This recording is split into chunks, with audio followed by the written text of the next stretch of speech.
आदरणीय किसान साथियों, जैसा सबसे पहले मैं पूरे हरियाणा प्रदेश के किसान साथियों को बधाई देना चाहता हूं। जिस तरह का आंदोलन आप लोगों ने कल लड़ा, चाहे वो यमुनानगर हो, अम्बाड़ा हो, कुरुक्षेत्र हो, आपका नरवाना हो, आपका जींद हो, हिसार हो, यानी किस किस का नाम ले, पूरे के पूरे हरियाणा के अंदर जिस तरह कल बीजेपी और जेजेपी वालों को ये दिखा दिया कि आप हमारे ऊपर तानाशाही नहीं कर सकते, और एक ही दिन में हरियाणा सरकार ने दिल्ली जा करके आपके सामने घुटने टेकने पड़े, आपने उनको मजबूर किया।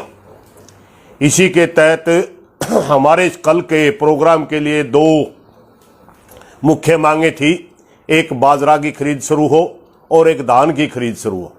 इन्होंने खरीद तो शुरू कर दी, मगर बाजरे के ऊपर या धान के ऊपर जो लिमिट लगाई गई है उसके ऊपर कोई बयान नहीं दिया है। इसलिए साथियों, पूर्ण तौर पर बाजरा की खरीद करवाने के लिए स्पेशल जो गिरदौरी की हमारी मांग है, जो पूरे प्रदेश के अंदर बेमौसमी बारिश की वजह से नरमा मारी गई है, मूंग मारा गया है, ग्वार मारा गया है, या आपका धान में भी नुकसान हुआ है, उसकी स्पेशल गिरदौरी करवा करके मुआवजे की मांग हमारी अभी तक बाकी है।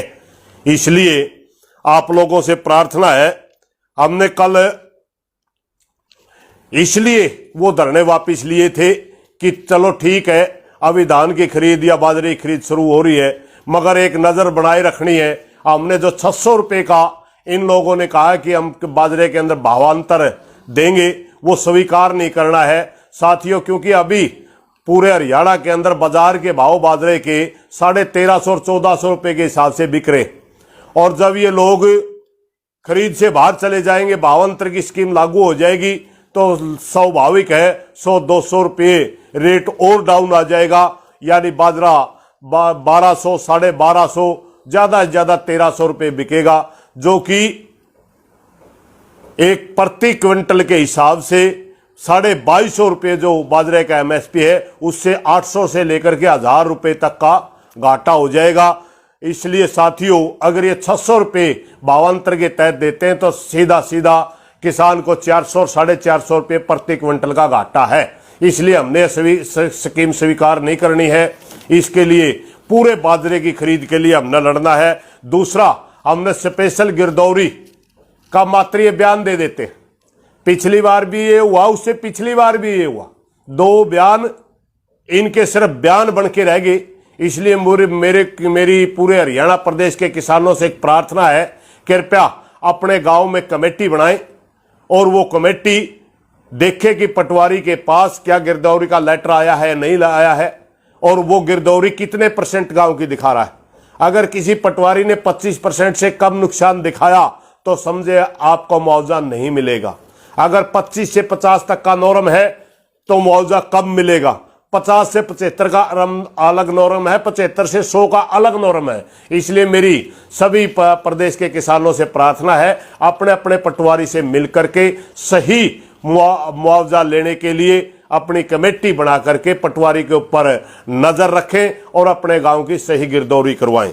तीसरी एक बात है, हमारे आंदोलन को बदनाम करने के लिए सुप्रीम कोर्ट तक में एक याचिका दायर कर दी जाती है और कहा जाता है कि किसान रास्ता रोके हुए। सबको पता है, हम 10 महीने से सिंगू बॉर्डर के ऊपर बैठे हैं। मैं सिंगू बॉर्डर पर रहता हूं। एक रास्ता हमारा बिल्कुल धरने के बीचों बीच चल रहा, जो सिरसा गांव से होते हुए जाता है, आज भी कायम है।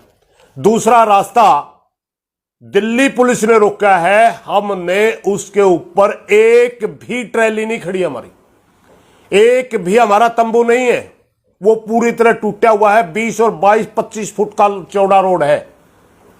मैं प्रार्थना करता हूं हरियाणा सरकार से कि आप आंदोलन को बदनाम करना छोड़ करके ये रास्ता बनवाएं और दिल्ली पुलिस से पूछे कि आपने रास्ता क्यों रोक रखा है।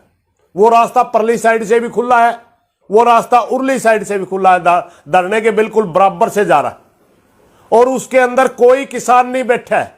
अरे किसानों को तो फायदा है अगर ये रास्ता खुलेगा। किसान क्यों रोकेंगे? स्थानीय लोगों के नाम के ऊपर जो हमारे को आप बदनाम कर रहे हो, कृपया इस षड्यंत्र से बाज आइए। ये स्थानीय लोग हमारे भाई हैं। हम यहां आंदोलन लड़ने के लिए आए हैं, किसी के साथ किसी को तंग करने नहीं आए। ना हमारा मकसद है, जो स्थानीय हमारे भाई हैं, कुंडली के हैं, रसोई के हैं, सिरसा के हैं, जाटी के हैं, किसी भी गांव के किसी भी सदस्य के साथ हमारा को दुर्व्यवहार करने का या इनको तंग करने का कोई मकसद नहीं है। हम अपने त्याग, तपस्या और बलिदान के बल पर भारत सरकार की नींद को खुलवाने के लिए, भारत सरकार को नींद से जगाने के लिए आए हैं। हम अपने अधिकार के तहत आए हैं। हम किसी का रास्ता नहीं रोक रहे। मैं खुद कुंडली गांव में रहता हूं और कुंडली गांव के लोगों के साथ खूब अच्छा व्यवहार है और वो साथी सब मानते हैं कि अगर दिल्ली पुलिस आगे से रास्ता खोल दे तो किसानों ने तो रोक ही नहीं रखा। मेरे भाइयों, इस आंदोलन को बदनाम करने में जितना आप ताकत लगा रहे हो, अगर इस आप बात मानने में इतनी ताकत लगाते तो अब तक का किसान घर जा चुका होता, मगर आपकी नीयत नहीं है। उसके बावजूद फिर भी मैं हरियाणा सरकार से पुनः प्रार्थना करता हूं, वो रास्ता बनवाइए। उसमें खड्डे बने हुए 20 और 25 फुट का 25 फुट का चौड़ा रास्ता है, 2 व्हीकल सीधे नहीं जा सकते उसमें। वो रास्ता बनवाइए। दिल्ली पुलिस ने कंक्रीट की बैरिकेडिंग कर रखी है, वो हटवाइए। स्थानीय लोगों के साथ व्यवहार अच्छा करिए। आप खुद सरकार इन लोगों को तंग कर रही है, हम तंग नहीं करें। दूसरी बात, मेरी हरियाणा सरकार से एक प्रार्थना है। हम आंदोलन में, हम आपके साथ आंदोलन नहीं लड़ना चाहते थे, आपने मजबूर कर दिया कि हमने आपको कल आंदोलन लड़ना पड़ा, आपके घर घेरने पड़े।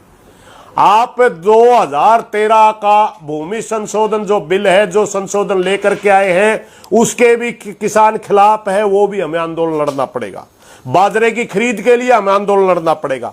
स्पेशल गिरदौरी के लिए हमें आंदोलन लड़ना पड़ेगा। इसलिए मैं प्रदेश के मुख्यमंत्री से कहना चाहता हूं, कृपया हमें यहां से जाते ही नहीं आंदोलन में न उतरना पड़े। इसलिए ये सारी की सारी मांगे आप हमारी पहले ही अगर मान लेते हैं तो बढ़िया है, वरना हमें मजबूरी वश जिस तरह कल हमने आंदोलन लड़ना पड़ा, इस तरह हमने आगे भी आंदोलन लड़ना पड़ेगा। इसलिए प्रदेश का मुख्यमंत्री इसको मैं सचेत कर देना चाहता हूं कि हम नहीं चाहते कि आंदोलन के बीच में कोई आंदोलन हो।